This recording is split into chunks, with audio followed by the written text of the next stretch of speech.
So without further ado, given that we're only given 25 minutes, I just want to go to the crux of the questions that perhaps audience like yourself would like to know and hear from each member.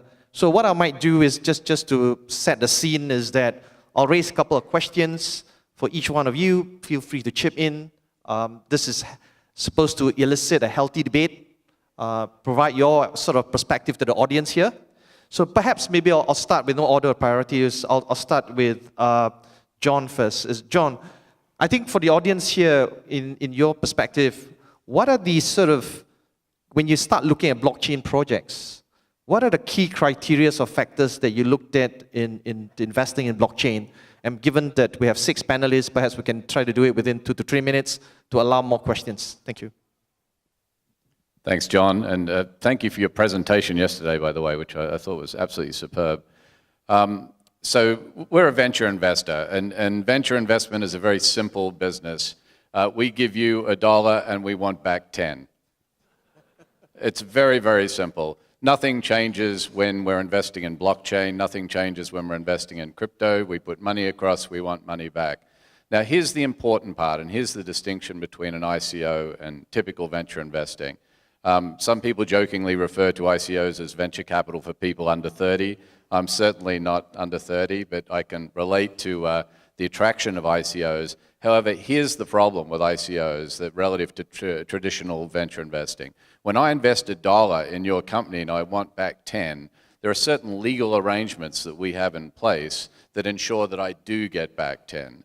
You know, I can go to court, I can prosecute a shareholder agreement, I can make sure that I can protect my rights. So one of the things that we're keeping a close eye on as we start to look at investments in the blockchain world is the development of the securities tokens part of the business, which we think is really interesting. The payment token part of the business, of course, has been around a long time. We've already invested in that. I think what's fascinating for us is the growth of security token and related ICOs. That's still an area that we struggle with, mainly because of the aforementioned issue with rights. But broadly speaking, blockchain, I think, is both an incredibly boring technology. It's just a distributed database, but also incredibly transformative. It's going to be as transformative as the internet was. So Internet Protocol was a very boring technology in its time. But I think it's now the foundation of what we spend probably about 18 hours a day doing. So I think blockchain is going to be similar, that the actual technology itself and the talk around protocols will fade into the background, and the applications and everything great that you can do on the blockchain will come up into the foreground, and we look forward to investing through our network of accelerators into those kind of blockchain applications. Rafael? Yeah, well, it's also a nice intro for that topic, but I think I would rather see it from only the blockchainer perspective. So ICOs have been a great tool to access normal people. Forex has been out for many years, and a lot of people were not investing into it.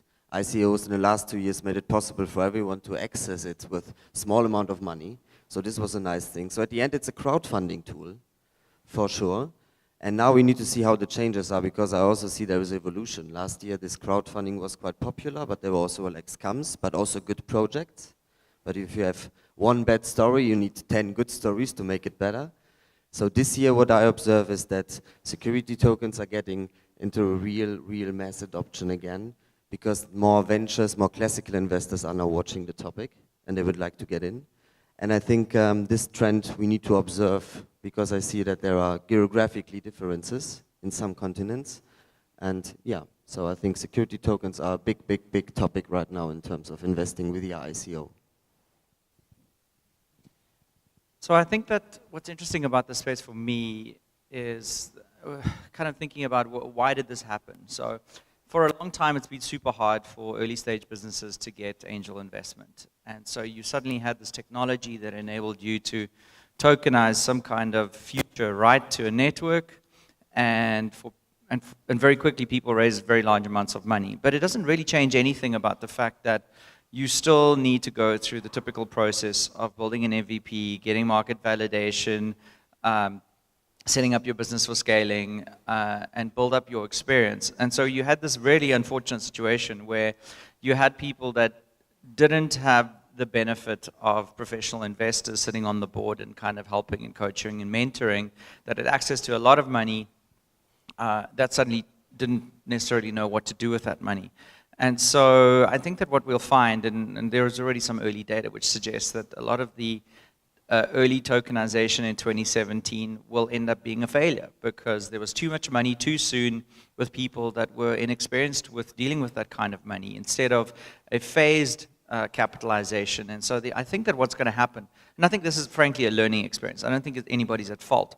What we're going to find is that we're going to have, I do think that some of these tools lend themselves to equity participation. I have many concerns about security tokens in terms of their liquidity, but the principle here is just that instead of raising all this money up front and then figuring out to do with it, I think we're going to end up with a situation where you raise a relatively small amount of money linked to specific deliverables and expectations, and then you go through the process again. In the same way that you go through phases with equity financing, I do think, incidentally, that there is a major difference between utility tokens and security tokens, and I think that some projects don't lend themselves to actually a creation of a decentralized business model, and I think the decentralized business models are essential to utility token usage. Security tokens, on the other hand, are a completely different kettle of fish, and I think the first generation of security tokens, frankly, are going to be very boring and very illiquid. There are other things that are coming later on that will change that. Well, actually, I'm an entrepreneur from South Africa, and as an entrepreneur, been in the space of the IT and fintech for a very long time. We found it very, very hard for us to be able to find VC investment for our project. So we got pretty excited about the idea of blockchain, as getting funding as part of the ICOs was becoming more of a disruptive model for the traditional VC investment. So we kicked off a fund that actually focuses on investing in crypto assets and blockchain-related projects. What I love about the blockchain is that it is fairly international, and irrespective of your background, your political stance, or where you come from, really, we all speak one single language, and that's the reason why we're here, is the blockchain. And I came all the way from South Africa, Johannesburg, for me to be able to be a part of this specific conference. To identify opportunities, not only in South Africa, but I mean around the world as well, so that we can either invest in opportunities we believe are going to be able to disrupt. And the ICO investment is for us a space we want to be able to focus on. We haven't yet started looking into security tokens yet, because obviously of the differentiation or the definition that a lot of people are trying to look into security tokens. So we focus more on the ICO model, and we do believe that this is an area we want to be able to work in. And we have quite a few funding available for key projects that we actually choose as well. So I'm pretty excited to be a part of this conference and identify some of the projects that we may be able to choose to invest into. Thank you. With Cradle itself, as you mentioned, we're under Ministry of Finance. We do invest in early stage Malaysian technology startups. But something that, a disclaimer that we are staying away from cryptocurrencies and ICO and all that until there's a clear definition and clarity from both Bank Negara Malaysia, which is the central bank, as well as the Securities Commission. But in terms of other opportunities in application that applies blockchain, we are actually looking for deal flows. But I think in Malaysia, a lot of startups actually claim to have blockchain technology, but we have not actually seen anything concrete yet. Yeah, so. Thank you. I think we're on the topic of disruption, so let me just disrupt the flow as well, and just to elicit healthy debate. So maybe start with Lou. You mentioned about MVP. For those of you not aware of MVP, is the minimum viable product. So when a product has already been proven to real users, it's successfully adopted. So in a new sort of environment, that's what's been termed. So when you guys are investors on VC, so when you have audience here that are budding entrepreneurs and startups pitching to you, do you look at a 2-pager pitch? Do you look at the team? Do you look at their proof of concept, MVP? What's the tipping point for you guys I'll go in no order of priority. I'll start with Liu first. That you want to invest in one project over the other. So I think that, once again, the principles that we're looking for don't change at all, whether we're talking about a SaaS startup or whether we're talking about a blockchain startup. There are some other things that come into a blockchain startup. So the normal things around, does the team have experience? How big is the market? What is the problem? Who is the customer? Do you have a product? What is your competitive differentiation? What are the economics? How are you going to make money? Nothing changes. The only thing that does change in a blockchain startup is we start to ask questions around economics. And we start to say, well, how are you going to create value in the network? How are you going to create network effects? How are you going to seed the network? How are you going to create an economic system that where it is able to attract and retain value in the economic unit? And so that is typically sort of the utility token or the payment mechanism or the unit of account in the network. So we're still asking the same questions because our preference at this point in time is very much to still do an equity participation in addition to working on the token economic and sales side. And the reason for that is similar to some of the comments made earlier on, is that I think that decentralized governance is really hard to do right now. And I think that centralized governance is something that we're sort of carrying forward from the old days. And we are looking for something that's kind of in the middle, but the technology doesn't enable us to do that yet. But we're working on some interesting things, and until we've got that right, the best way that we can supervise and have more involvement in these projects is to sit on the board, hold shares, have share preference, have things that in the shareholders agreement that protect our ability to not just protect our own investment, but frankly protect all the other people that are buying these units as well that are being sold in the open market. I think we should just add one basic thing which was always asked in classical venture startups. The first one was, what's the pain you are going to solve? And I missed that question in the last 18 months in so many ICO projects. There was just like, we are disrupting this, we are disrupting that. Blockchain Uber, blockchain Airbnb. Everything is coming, I understand, and there are potentials, but what is the pain? And I think we need to get back. Good ICOs, utility security, doesn't matter, are good when we start with this basic question. So let's use some tools from the old economy because they're proved and they really work. Well, exactly. I mean, what we really focus on is, just like my friend said over here, we want to focus on understanding, first of all, what is the entrepreneur trying to solve as a problem.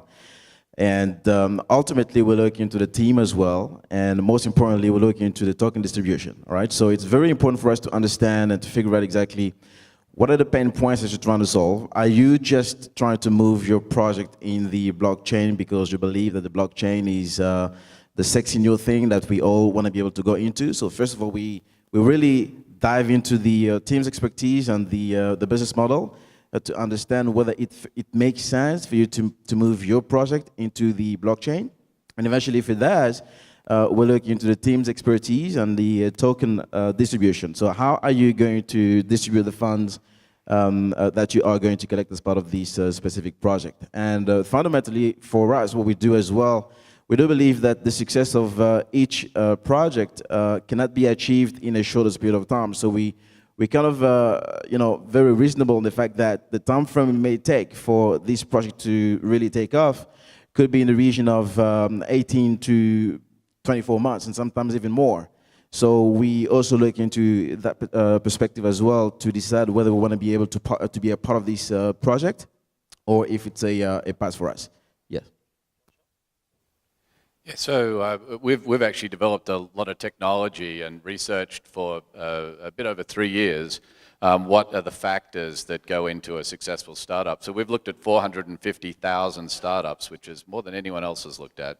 And we've developed AI-based algorithms that basically when people apply through our network of leading accelerators around the world, we take those applications, whatever language they're in, and then we turn that into a series of scores. And the scores are based primarily on the people that are involved in the project, which won't surprise anyone here, because the people are really central to it. There's plenty of times when, as a venture investor, you'll invest in a team, and the team will come back after 6 months and they'll say, you know what, our original idea was rubbish. We have a much better idea. The core thing that we're looking for, and then that idea of maybe they come around and they change their idea again in the next 6 months. And quite often, 2 or 3 of those changes ends up with a really, really great product, a really good return for the investors, and it's something to be encouraged. The key aspect of why those people keep coming back to you is this don't give up attitude. I'd say, leaving aside all of the AI, all of the stuff that we've learned about things, what we've learned first and foremost is that there is a type of founder that you invest in that will not give up. Now, sometimes they're going to hang on to a dog of an idea for the rest of their lives, and it will never work, and that's a sad scenario. But most of the time, people will stick at it, they'll bring in expertise, they'll use the mentors and the coaching that they can get through the network, and they'll come to a conclusion that is a much better conclusion for them and an investor simply because they stuck at it. So if I was to say 2 words of encouragement or 2 sentences of encouragement to entrepreneurs in the audience, the first thing you need to do is you need to find a problem to solve, as my peers up here have mentioned. The second thing is you need to stick at it. If we're giving you millions of dollars, whether it's through an ICO or through an equity investment, we need you to take responsibility for those millions of dollars and not give up until you get to a point where there's a result there. By the way, I've seen so many improbable successes in my 30 years of doing this that I'm convinced now that it's almost impossible for someone that keeps at it to not eventually succeed. The key thing is to stick at it and just put in the time, because that's what we're really investing in, is your dogged determination to get there. That's what we want to see. Yeah. For us, of course, we look at all those things as well. Team, how big is the market, what problem are you solving and all that. But because we're actually an agency under Ministry of Finance and we get our yearly allocation from MOF, we balance between return, obviously we need the return, and also a developmental role. So our investment tenure is up to 10 years. So for us, we balance it between those that can actually make money, give us return within 2 to 3 years, and also those that actually disrupt the market. Again, it's cliche, but those are the things that we look at. Startups that can actually disrupt, although you can't give an exit, short-term exit, but we look at how can we help the ecosystem as a whole. Yeah, thank you. Any other things? Just one, I think, final questions to the audience here, to the panelists here, is for the audience here as well. Obviously, we talk about blockchain. There are many sectors being disrupted. So perhaps for each one of you, we'll be happy to sort of pick a sector that you feel have, that in your view has the best promise and you're likely to focus on it. And where do you see the future in this sector? So no order of priority. Maybe I'll start with John first. So very selfishly, we think there's massive potential for disruption in the venture industry with blockchain, particularly the smart contracts. If you look inside the typical venture company, we're quite disorganized. It's quite messy. What we've done at Hatcher is really put together an ERP platform that really grows that up, and we're looking at ways we can use the blockchain within that platform to do a better job of keeping track of companies, keeping track of investments, cap tables, and all the things associated with contracts. I do think blockchain is going to revolutionize our ability to do everything from accounting through audit, which all sound like very boring things, but when you're talking about 10x on your money, these are the most critical functions within an organization like ours. So the most boring stuff is the stuff that we're going to be focused on, because that's what will get us the best return for our money in the long run. Well, I have 2 be-liked industries who are going to be disrupted. First, of course, it's payments. It's so easy. We have started with the Bitcoin. Now we have 100 projects who are focusing on payments as well. So imagine you are going from Kuala Lumpur to Berlin, to Hong Kong, to New York, and you just have one cryptocurrency or 2 which you can use everywhere to buy ice cream, to buy your ticket, to take a car. This is my disruptive dream world. Another one is personal data. How many of you have accounts with Google, Facebook, WeChat, Instagram? It's all the time your name, a password, email. Name, password, email. You do it 100 times. So imagine a future where you have one login on a big global blockchain with your personal data, your digital print, and even the governments are using this. So it's your passport, it's your digital identification, and it runs everywhere. You go into a country, you use it. You take a car, you use it. You go to WeChat, you use it. This is my future of a nice solution. So I've got an easy answer and I've got a long answer. Let's start with the long answer. The long answer is that I think what this technology enables us to do is to completely reimagine the whole financial system. Because for the last couple of 100 years, we've been stuck in the situation where governments are tasked with issuing money and ostensibly with controlling the money and protecting our money, and they haven't been doing a very good job of that, frankly. So we have this debt-based system which is overloaded with debt. It completely devalues money over long periods of time, and the fundamental premise of Keynesian economics is probably wrong. And we're starting to realize that it is possible that we can create an alternative financial system. It doesn't make governments obsolete. It is not supposed to be a threat to governments. It is meant to give us more power over our money and make governments more accountable to simply just printing more money when they feel like printing more money in order to finance things.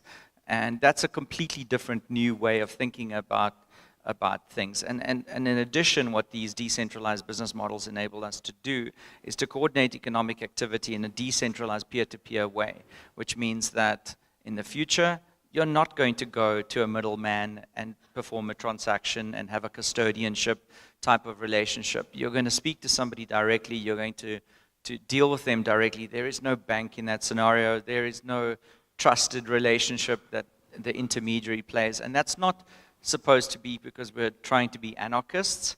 It's that if there is no longer a need for that middleman, then why is the middleman collecting rent in that transaction? So, very different kind of financial system. The short story about which technologies I think, or industries I think are super interesting, is that I think that some of the emerging machine learning combined with blockchain is very, very interesting, and we're playing in that space. In our case, Willie, we believe that within the fintech environment, we focus more on the payments solutions at the moment, and we do believe that. Well, I'll give you an example. If we take the case of Zimbabwe, Zimbabwe is a very use case for blockchain-related opportunities, and currently we're looking in a project right now that has made a stance to go first to Zimbabwe. It's actually a blockchain-related project, an exchange, but that brings in a whole bunch of other functionalities, being able to include, for example, payment solutions and billing and utility payments and all that kind of stuff. But most importantly, the one thing that we see entrepreneurs do is that because we're too technology savvy, we focus just on the technology and what it can do. We forget the one important thing. It is how do we include every other individual who actually will be the end user of that specific solution. So within the blockchain space, we want to focus on three main things. Okay, so it's about adoption. It's about fostering education and ensuring financial inclusion as well. Because in the end, the guys who will really use solutions are everybody else, the community, that doesn't even understand what a blockchain means. I mean, how many of you here do really know how the internet works? It used to be a very difficult topic back in the days, and it is so as well for the blockchain at the moment. So we want to be able to make sure that not only you focus on developing your solutions to solve these problems, but to really include, focus on education, as well as including everybody else to be a part of your opportunity. So the payment system for us is where we focus more on. Thanks, Fiona. Yeah, a short answer. We're probably looking at anything financial within the financial system, and as well as supply chain. Yeah, because there's a lot of bureaucracy, there's a lot of people involved. So we need that to make the whole system faster and more efficient. Thank you. So, ladies and gentlemen, please give a round of applause to the wonderful insights. Thank you.